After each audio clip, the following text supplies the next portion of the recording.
This evening I would like to explore a very interesting notion that Alan Watts developed in a very clever way, clever in the better sense, of course, in a book he called The Taboo Against Knowing the Self.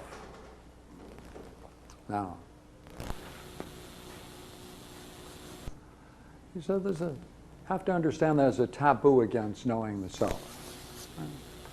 And that's certainly true. And in the book, he explores all the different views about the self, or the lack of it, in philosophy and psychology and sociology. And then he finally takes occasion to reflect back and give out his own view. It's a world view. Now, basically, there are only a finite number of world views. I'd like to present several so we can then contrast it with what Alan is doing.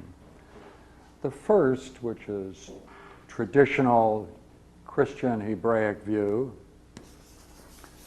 is that there is a God, and God had an idea, and by focusing on that idea, he then generated the universe. And in the process of 7 days, each day he looked upon it after the completion of the creation and said it was good. That means he was able then to look at what he did and compare it with some idea, and he pronounced the relationship between the idea of the universe, or the model, and copy, as of such a nature as to say good. As an artist might look upon his work and compare it with what the idea he had in his mind, and if he's satisfied with it, he would pronounce the creation as good. This therefore has a beginning and will have an end. This is the theological,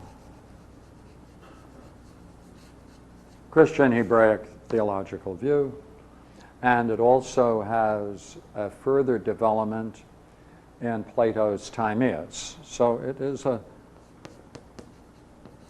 Timaeus, Platonic idea of creation, different, of course, rather than 7 days, it's a whole development, metaphysical development. But in any case, we'll call this the theological model. Now, I'd like to give the next model as the Advaita Vedanta.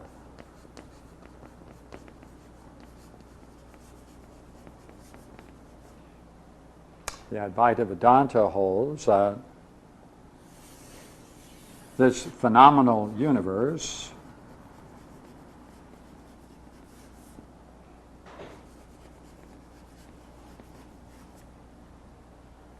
as we experience it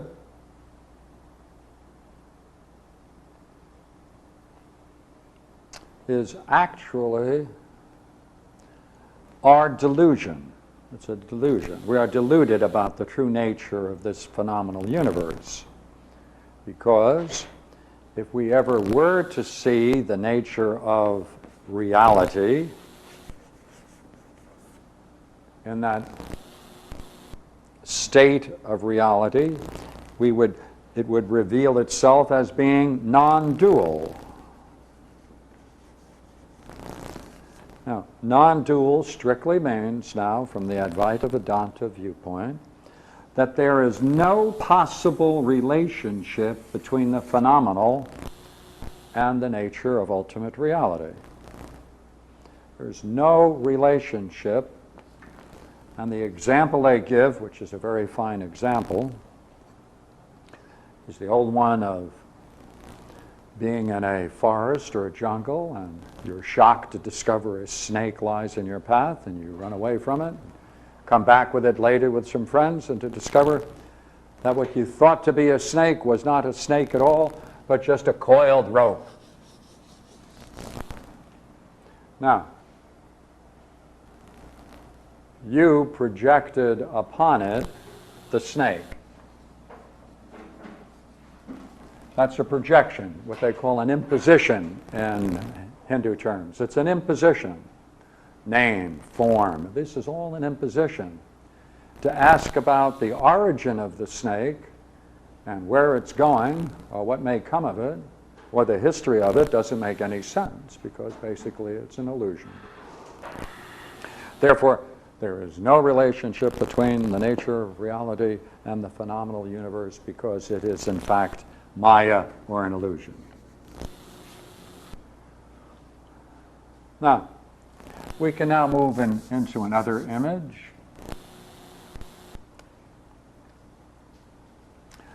And that is that whatever happened in the beginning was a big bang.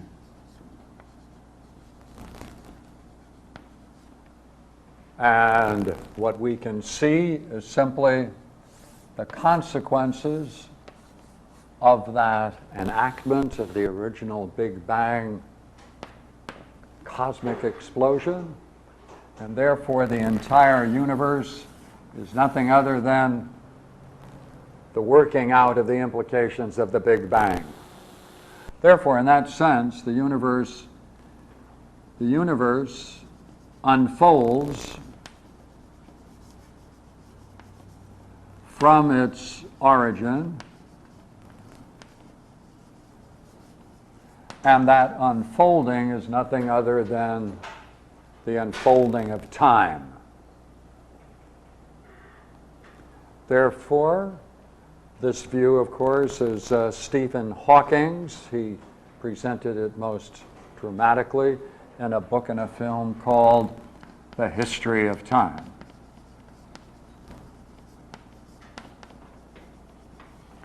What's essential about this view is that the whole process involved in studying it uses a mathematical physical model which itself has no independent existence.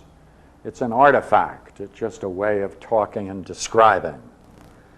So therefore, the way we derive our knowledge of this is from an artifact. And there's nothing particularly significant and eternal about the English language.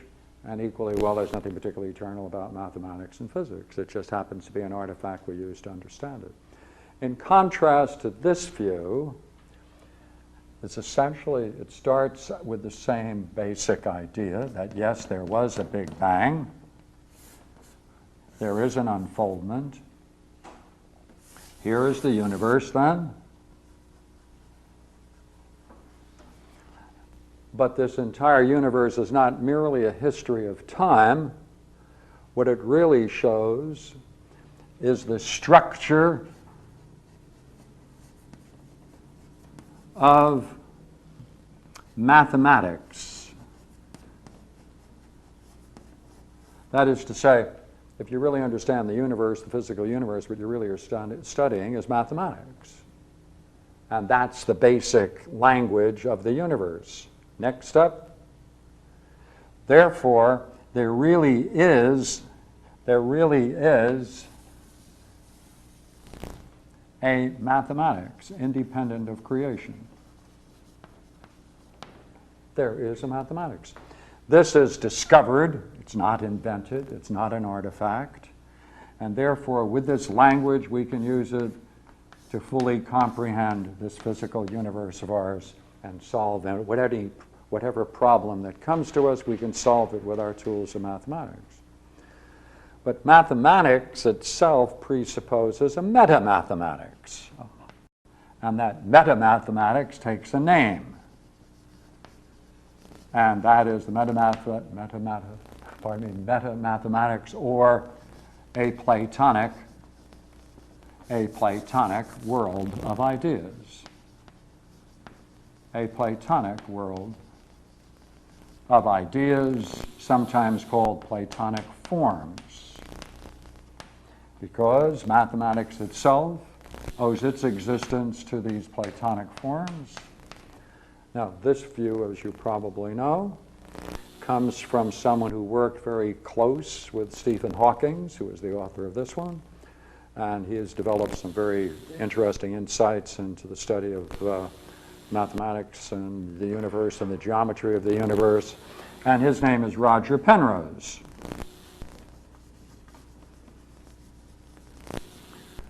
And obviously, this is different from this, but yet it doesn't block these two men working together.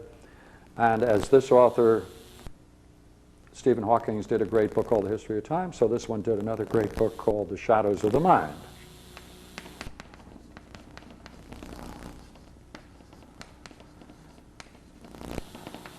Now, 1, 2, 3, 4. These are worldviews, of course. And there is another one, and that, I'm going to present it, that the universe itself, the whole functioning of the universe, is much like the way in which the heart beats. That is to say, it's a pulsating. It pulsates. It's on and off. It's on and off. Dit, dit, dit, dit. In that sense, it's very much like the structure of mathematical language, on and off, on and off, on and off. Therefore, it's on, and there's the universe exists for an instant. Then it's off,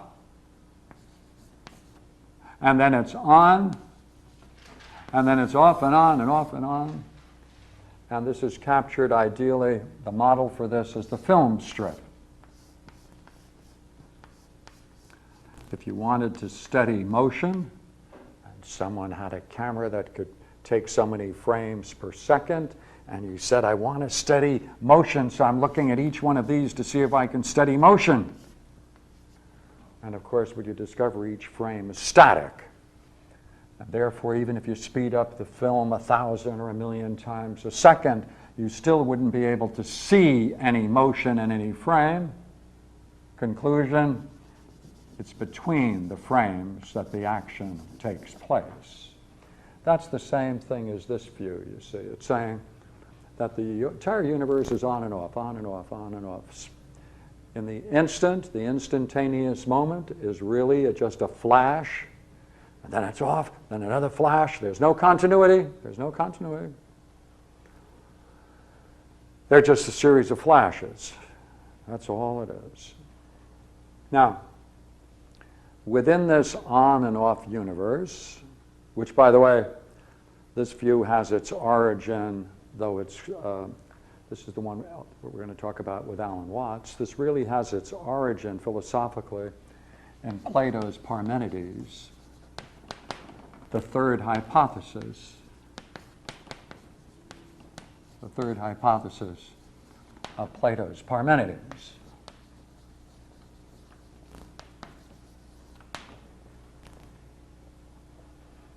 Now, on and off. Opposites, opposites, opposites, opposites. The very nature of opposites is integral, therefore, to this view of the nature of the universe. And there's a whole series of opposites. And that is, in this on and off, we stand here, we stand trying to grasp what it is we are in, our universe. And therein lies our difficulty, because everything in the universe, in our experience, is clearly other than ourselves. Clearly other. That's not me. I am not hurt by that. I am over here. It is over here, and so is everything. Therefore, we're always caught in this other pair of opposites called self and other. Again, opposites. The self is represented often by the I in this immensity of the universe, seeks in some way to reach some kind of meaning, but it's always insignificant in comparison with the vastness of the otherness of the physical in the entire universe. Therefore, it's necessarily a sense of foreignness, foreign, alienated, Because whatever I identify as being the I seems to be totally different than anything I experience, because I experience everything as other than I. And furthermore, the I only seems to exist for a certain period of time, and therefore, with our death, there appears to be therefore a return to non-being, and therefore our existence only has being.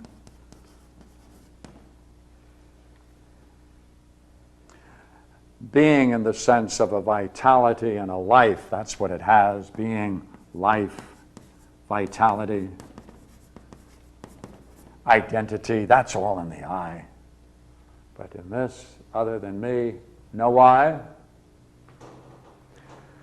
Likely not much vitality, and even if I'm pointing to an elephant having more vitality perhaps than I, it's still totally different than me. I can't identify with it. There's nothing I can identify in the universe except other I's that seem just as foreign, as alienated from me as I am from them. This is the universe that Alan Watts presents, within which he is then going to explore this question of the taboo against knowing the self. This is the way he starts. He contrasts it here with this theological universe. And he says, if you want to therefore talk about the origin of this kind of pulsating universe, it doesn't work. Here are the time-honored terms: God, Father, Creator, etc., all the traditional values. He said, you can't take these terms, these metaphors, and move them in here any more than he warns us. Can you take it and introduce them into this world of the Advaita? Metaphors are not exchangeable. Each worldview has its own inherent models, metaphors, and they're not transferable. Now, Alan is very interested in science. Therefore, he, for the most part, until late in his life, by the way, accepted this model, Hawking's model. Much later, he got interested in this possibility of an independent, this view essentially is saying there may be an independent intelligence in the universe, and that was a great advance over his earlier thinking. And we had fun one night in his houseboat, and we were talking about it, and he said, Pierre, he said, do you know there's some evidence to suggest that there really is a place out there in the heavens and the universe that in fact is the origin of intelligence? So we're playing this way one night. And I said, well, I don't know about that, Alan. I said, but I do think I have an idea that whoever is going to discover it, I think I know his middle name. He said, what's that? He said, what's that? I said, it's likely to be Parmenides. So we had fun that night. But what the important point of it is, though, you see, he was moving from this to this. And now he always has a loyalty. Even though he talks about science, he also has a loyalty to Chinese thought. And when he talks about Chinese thought, he slips into a Buddhism, because his Chinese thought moves into Taoism, and the Taoism that he's interested in most often picks up terms like being and non-being, and that's where he moves. Now, what does he do, therefore, to bring this together, to try to answer this question about the taboo against knowing the self? Well, the self that he introduces in this very fine book called The Taboo Against Knowing Yourself. And I'd like to read you a couple of lines out of it because it's so interesting the way he expresses it. I'm on the book, subtitled The Taboo Against Knowing Who You Are.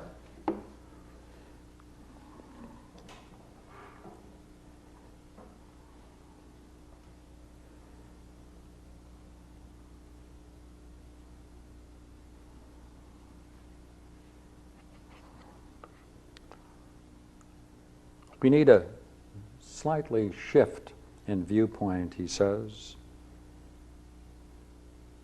And nothing is more obvious, this is his jumping off point, there's nothing more obvious than the interdependence of opposites. The interdependence of opposites. Now wait a minute. On and off were opposites. Self and other were opposites. Being and non-being were opposites. You say, wait a minute, there's an interdependence between these. Ah! They're correlated. They're correlatives. They're correlated. They're not opposites opposing one another, as if they are forces divided against one another and at war with one another. He says, no, no, no, no. So what does he do with it?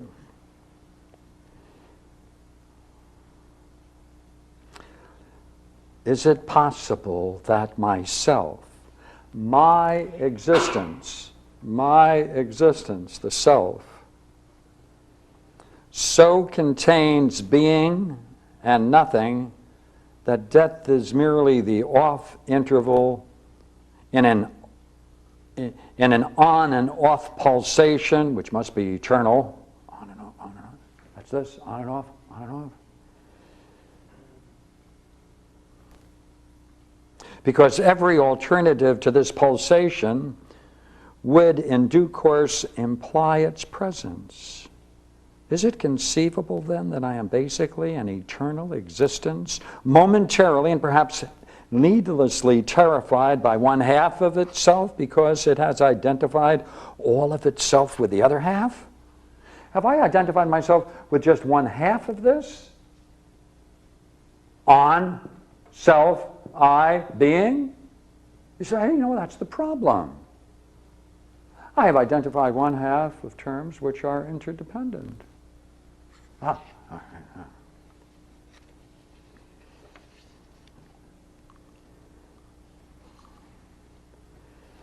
If I'm going to change my view, he said, you know what? He said, I'd have to revert to the myth of the ego as an isolated, independent observer from whom the rest of the world is absolutely other and nothing.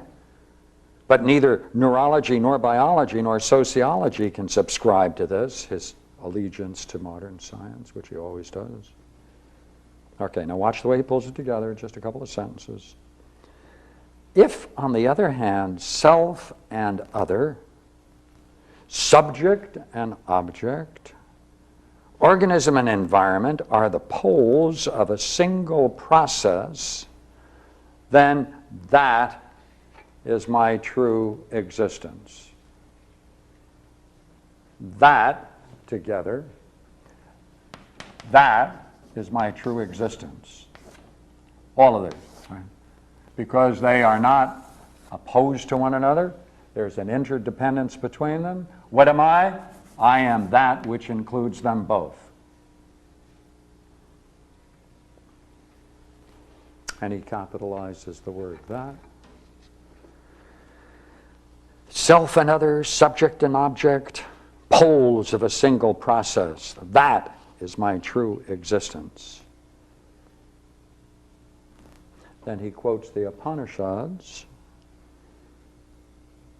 That is the self. That is the real. That art thou. But I cannot think or say anything about that. Or as I shall now call it. Now he moves from the word that to it. It's not a that, it's an it. Capital I, it's an it. Unless I resort to the convention of using dualistic language and metaphors and analogies, as he says. What lies beyond opposites must be discussed. In terms of opposites? And that means using the language of analogy, metaphor, and myth.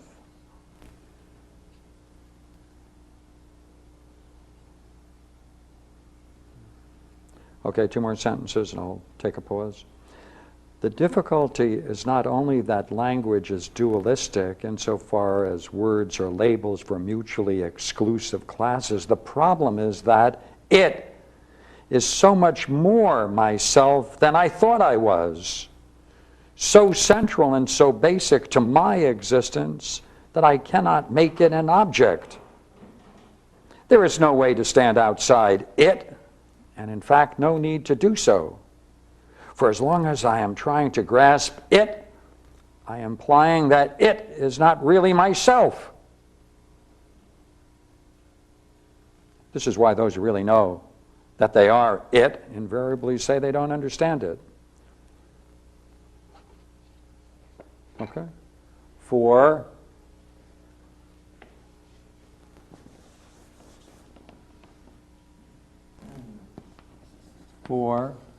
it understands understanding.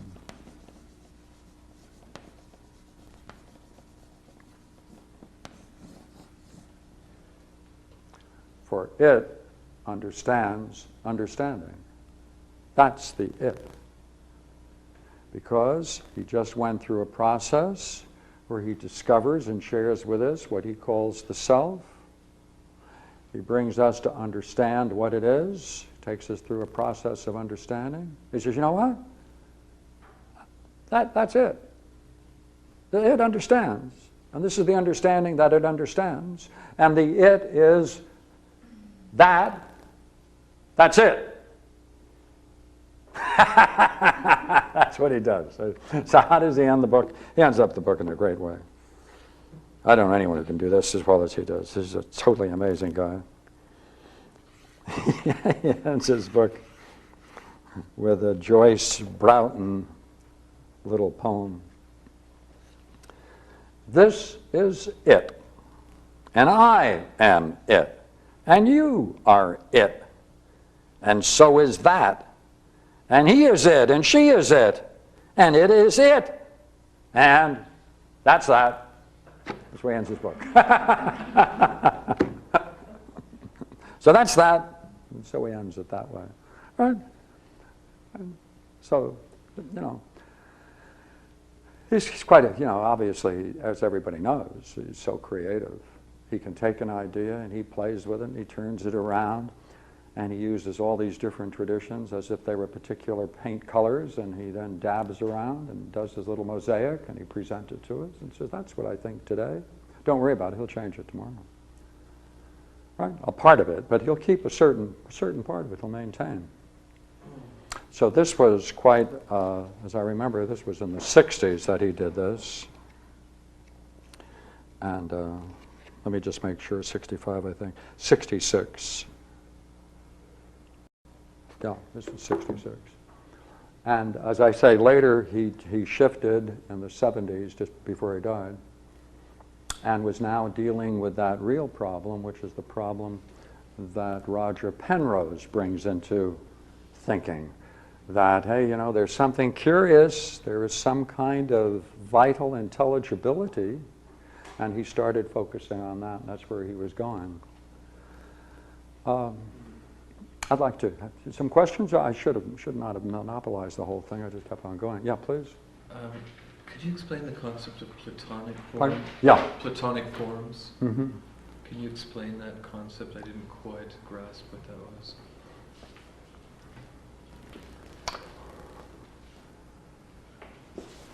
Are the Platonic forms meta-mathematical? Is that the meta? Yeah. Would you agree, this is the reasoning, the way it proceeds, that if our entire universe were to end, and all of the galaxies would be to finally end, but if there then was another creation, start all over again, or if our particular galaxy collapses and the other galaxy starts, it may be that some kind of intelligent being sometime in some place will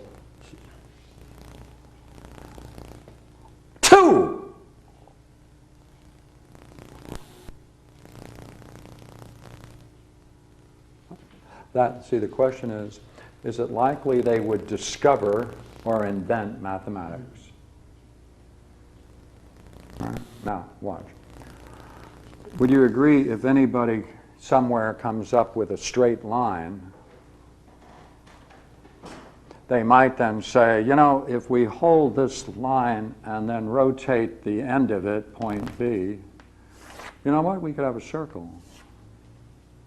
And in the same way, if we held this point stationary and rotated this, hey, you know, it's likely it would intersect at another point. And if I draw a straight line from here to here and here to here, you know, I wonder whether that would show that the triangle I just drew is an equilateral triangle. Because all you need is a straight line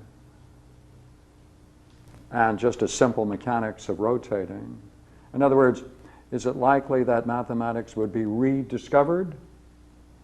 If it's rediscovered, not invented, then it exists. That is, if you have any kind of being, whatever it is, with sufficient intelligence, it will in some way discover a world of mathematics. Is that a possible way of talking? I'm not trying to convince you, but is that a possible way of talking about this? Okay. Say, all mathematics, according to a book that was very famous at the turn of the century, written by Whitehead and Russell, called the Principia Mathematica. They studied mathematics and they came together, Whitehead and Russell, and they said, I think I can take all the mathematics, the whole thing, and reduce it down to symbolic logic. And so they did this massive work called the Principia Mathematica, and they reduced all mathematics to a simple formula.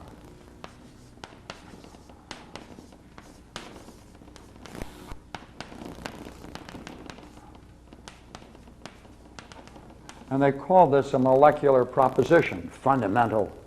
So you can take anything in mathematics, you can reduce it to this fundamental molecular proposition, which says A is related to B in a series of ways, as C is related to D in a series of ways. That is to say, any two things can be related. Therefore, that presupposes if there are things in the universe, then these things can be related in such a way that you can talk about their sameness and differences, can't you? Well, if you can talk about any two things in the universe, you can talk about only two things. I mean, there are only two things in the universe. They're either things or relations.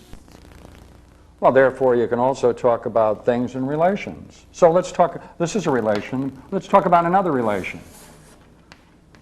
and call that C and D. Would you agree we can also compare relations as we can compare things? Oh, then I can compare this with that, can I not? Well, when I do that, I'm saying A is to B as C is to D. That's an analogy.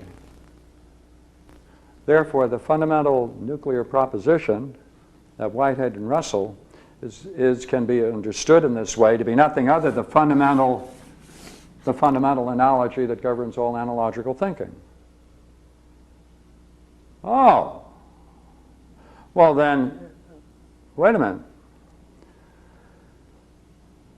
If you take the first and the third term in any analogy, right, then that's how you generate similes. A is to B as C is to D. I can say, okay, A is like C.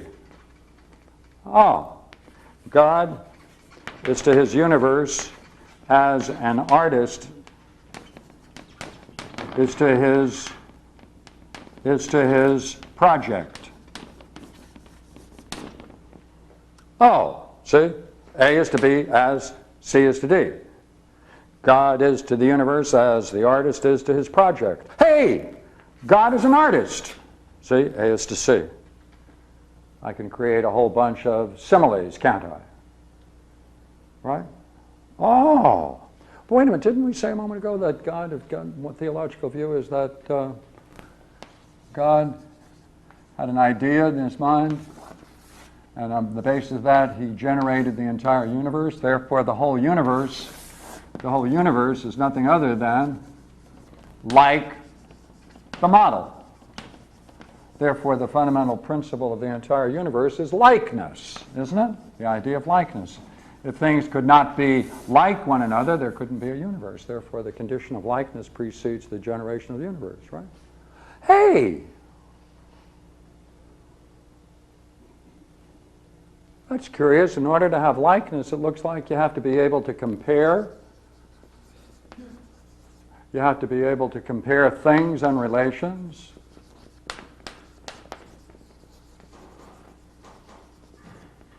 And then you can compare relations and relations. Now I can take this analogy and instead of putting A, B, C, D, phooey. Let's substitute numbers. 2 is to 4 is 3 is to 6. Okay, when you move from heterogeneous, different, hetero, to homogeneous terms, that's mathematics. See? Homogeneous means they all belong in the same class. So therefore, mathematics is nothing other than an extension of the knowledge that we're using homogeneous classes. Right? But in analogies, you're dealing with hetero. These terms are different. God is different than the universe, as an artist is different from his project. Therefore, they're differences. They belong in different classes, not in the same class, but you can then, hey, wait a minute. How is it possible, then, that I can do this?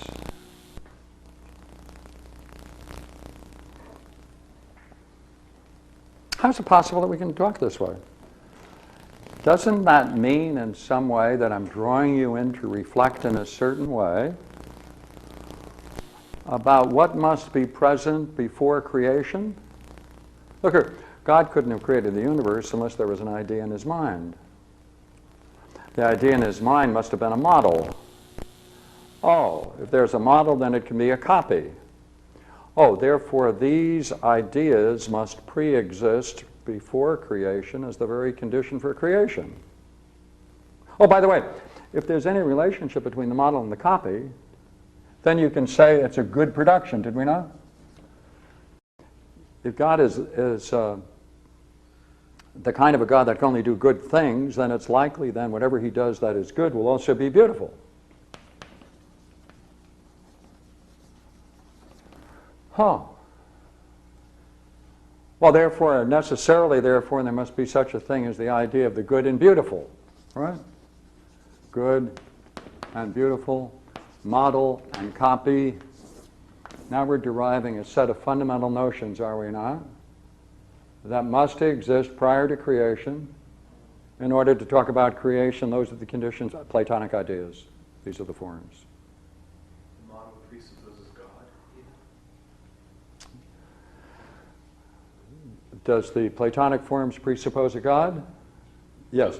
These all are together and imply one another. They all interrelate. They're not separate and distinct. They imply one another. And therefore, it is a oneness. Agree? When all things interrelate in such a way that they imply one another, you have a perfect oneness, a unity. By the way, wouldn't you agree by the same logic that if there is such a thing as a oneness, that presupposes there must be a one prior to it? Therefore, above the idea of Platonic forms must be the idea of the one. And since all beings are attracted to what is good, therefore, as people are attracted to the good, whatever they judge to be good, they're attracted to it, and they desire to possess it, so long as they think it's good. Therefore, all things naturally are attracted to the good. Therefore, the idea of oneness presupposes one, and that one must be the object of all desire. Therefore, it's called the one or the good. Okay? So, that's a oneness. It presupposes, therefore, the existence of beauty and all of these formal properties existing independently of a creation. And therefore, that, you see, when we were thinking together, and I brought you into it, a Platonist would say, at that moment you are participating in this realm. To the degree that you are following it, you're participating in this world of ideas. Right? Then I showed how that can be understood in terms of analogies and mathematics. Right? We brought you into that. Therefore, in the Platonic world, you are then participating to some degree in these realms called the forms. These are called forms, ideas. Another word for it is an idea. Excuse my long-winded explanation, but that... oh. Okay? All right, okay, good, good. Can I help you with any other way? Good.